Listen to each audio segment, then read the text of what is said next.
Apple தூங்கிட்டு அப்படி கண்டுபிடிக்குது. ரெண்டு பக்கமா சத்தம் கேக்குது. யாரா அப்படின்னு பார்த்தா இதோட ஃப்ரெண்ட்ஸுக்கு தான். டி வீட்டுக்கு போங்கடா, என்ன டார்ச்சர் பண்றீங்கன்னு கேட்டாலும் போக மாட்டேங்குது. சரி நான் இருந்து போறேன் அப்படின்னு வண்டை எடுத்துட்டு வெளியே கிளம்புனா நானும் முறையே வருவேன் அப்படின்னு எங்க ரெண்டு பேரும் வண்டையில ஏறிடுறாங்க. டேய் எங்கடா போறீங்க, வாங்கடா என் கூட்டுக்கு அப்படின்னு இந்த மரம் இருந்துச்சு. 3 பெட்டி மரத்துல நத்த வைக்க ட்ரை பண்ணுது.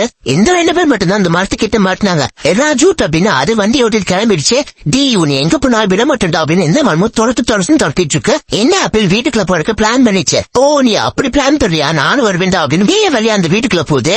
ஆனா சைஸ் தாங்காம அந்த குள்ளா வெடிச்சிருது. அதுவும் அந்த மரமும் மாட்டிக்குது. இது சொல்றன்னு பறந்து போன ஆப்பிள் டக்குனு ஓவனுக்குள்ள போய் விழுந்துருது. அந்த மரத்துல தெரிச்சிருந்த ஃப்ரெண்ட்ஸுகளும் பக்கத்து ஏதோ நம்ம கிட்ட சொல்றா படுறா அப்படின்னு அந்த ஆப்பிள் என்னை காப்பாத்திடலாம் அப்படின்னு கதறி இருக்கு.